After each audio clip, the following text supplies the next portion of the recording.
Dans cette vidéo, nous allons apprendre à calculer la mesure d'air d'une figure complexe. Voici une figure complexe.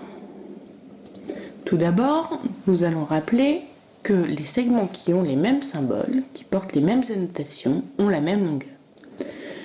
Les segments qui ont deux traits mesurent 3 unités de longueur. Ceux qui ont un trait mesurent 2 unités de longueur. Ceux qui ont un point mesure 1 unité de longueur. Et notre dernier segment, qui n'a aucun symbole, mesure 6 unités. Pour mesurer l'air d'une figure complexe, il faut d'abord chercher les polygones connus qui sont à l'intérieur.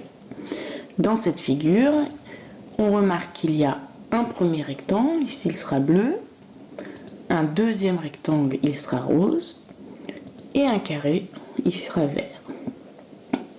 Nous allons donc calculer l'air de ces 3 polygones. Le rectangle bleu a pour longueur 3 unités et pour largeur 2 unités.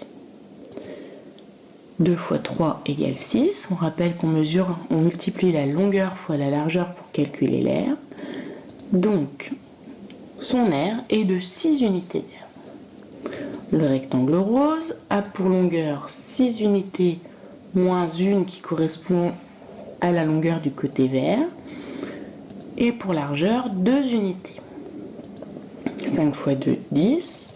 Le rectangle rose a pour air 10 unités d'air.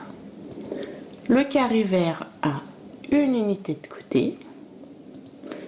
Sa formule c'est côté fois côté, donc 1 fois 1. Son air est de 1 unité d'air. Puis, nous ajoutons toutes ces mesures d'air pour trouver la mesure d'air totale.